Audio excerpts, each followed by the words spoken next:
ابھی مجھے پرسوں ایک صاحب فون کر رہے تھے، ایسا اولاد ایسا منگتا انہوں، ایسا تو کیا اشوار،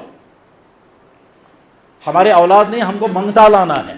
یہ منگتا لانا ہے یا تو کہیں ہسپتال سے اٹھانا ہے بچہ، اور یہ بھی پتہ نہیں وہ بستار کا بچہ کہاں کا ہوگا، اور یا پھر اپنے رشتہ داروں میں سے کسی سے لینا ہے. اب وہ پوچھنا چاہتے تھے جب ہم بچہ لائیں گے تو اپنی پیرنٹیج لکھ سکتے ہیں یا نہیں.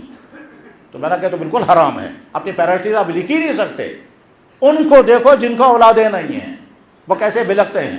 ایک دفعہ دو بڑے مالدار میرے پاس آئے، دونوں افسر تھے، دونوں ریٹائر تھے. آ کر کے کہنے لگے ہماری ایک ایسی مشکل ہے جو آپ سمجھ ہی نہیں سکتے. میں نے کہا کیا مشکل ہے؟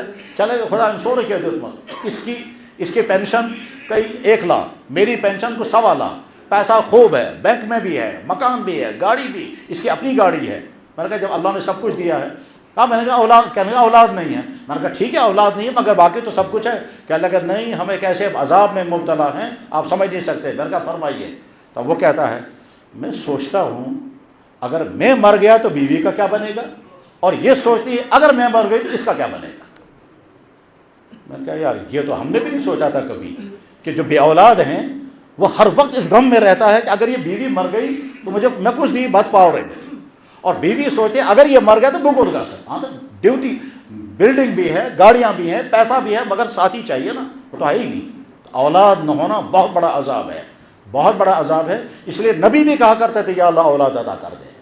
اب جب اللہ نے اولاد عطا فرمائی ہے تو جیسے اس اولاد کے متعلق والدین کو شوق ہوتا ہے، کیا شوق ہوتا ہے؟ اچھی تعلیم، اچھی صحت، سارے شوق پورے ہو جائیں، صحت اچھی ہو جائے، آئندہ شادیاں اچھی ہو جائیں، آئندہ یہ روزگار. اسی طرح سے والدین کو فکر کرنی ہے ہمارا بچہ اچھا مسلمان بنے، کیریکٹر مسلمان بنے، نمازی مسلمان بنے، صالح مسلمان بنے، قرآن پڑھنے والا مسلمان بنے، اللہ سے ڈرنے والا مسلمان بنے، کسی پر ظلم نہ کرنے والا مسلمان بنے، حق ادا کرنے والا مسلمان بنے. ایسا مسلمان یہ بننا چاہیے. ایسا نہیں بننا چاہیے کل کو کہیں گے یا اللہ ایسا اس نے جو اولاد زور. ختم ہو رہی بات. جناب رسول اللہ صلی اللہ علیہ وسلم کا ایک مبارک مزاج، ایک مبارک طرز عمل یہ تھا. کیا؟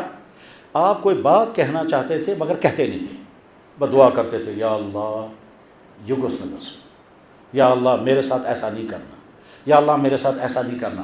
حالانکہ حضور کے ساتھ وہ ہو ہی نہیں سکتا مگر وہ دعا کرتے تھے. دعا میں اصل میں میسیج ہوتا تھا کہ تم سمجھ جاؤ گے میں کیا کہہ رہا ہوں اور تم اپنے بارے میں فکر مند ہو جاؤ گے. مثلا اللہ کے نبی کہتے ہیں یا اللہ ایسی بیوی سے مجھے بچانا جو بیوی مجھے وقت سے پہلے بڑھاپے کو پہنچا دے. تو اللہ کے گھر میں تو کوئی ایسی بیوی تھی نہیں، پھر کیوں یہ دعا کر رہے ہیں؟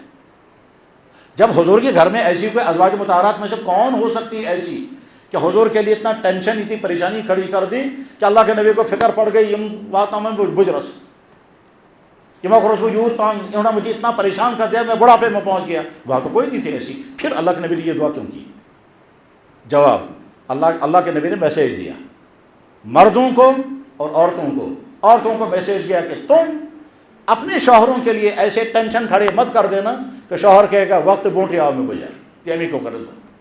کیا ایسا ہو سکتا ہے؟ کہاں ایسا ہوتا ہے. مجھے یاد ہے اسی شہر میں ایک بڑے افسر کو میں نے دیکھا پاگل ہوتے ہوئے، اور بعد میں پاگل خانہ راہنواری اس کو پہنچایا تھا. جب معلومات کی تو پتہ چلا ان کی بیوی نے ان کو اتنی پریشانی میں کھڑا کر دیا وہ پاگل ہو گئے، ان کی وفات بھی ہو گئی. میں ان کے گھر بھی گیا ہوں. خیر آگے کیا فرمایا اللہ کے نبی نے؟ یا اللہ ایسی اولاد سے مجھے بچانا جو اولاد ملے وبال بن جائے. اللہ کے نبی کو تو ایسی کوئی اولاد نہیں تھی، پھر آپ نے یہ دعا کیوں کی؟ اللہ کے نبی کی اولاد کیا تھی؟ صاحبزادے تھے، بچپن میں وفات ہو گئے، ایک بچہ بھی زندہ نہیں رہ پایا. اللہ کا فیصلہ یہی تھا. آخر میں بیٹا پیدا ہوا تھا ابراہیم، 18 مہینے کا تھا، وہ بھی دنیا سے چلا گیا. صاحبزادیاں تھیں 4، 3 صاحبزادیاں دنیا میں رخصت ہو گئی، حضور پیچھے ہیں. ایک صاحبزادی رہ گئے حضرت فاطمہ تو زہرا رضی اللہ تعالیٰ، وہ خاتون ہیں کہ اللہ کے نبی نے فرمایا جنت کے تمام عورتوں کی سردار فاطمہ. اور فاطمہ کے بارے میں اللہ کے نبی نے فرمایا فاطمہ میرے جگر کا ٹکڑا ہے. اب کون سی اولاد ہے جس اولاد کے بارے میں اللہ کے نبی فرما رہے ہیں یا اللہ یہ اولاد کو سے میں کہتا ہوں وبال جان بنو؟ وہ کون سی اولاد تھی؟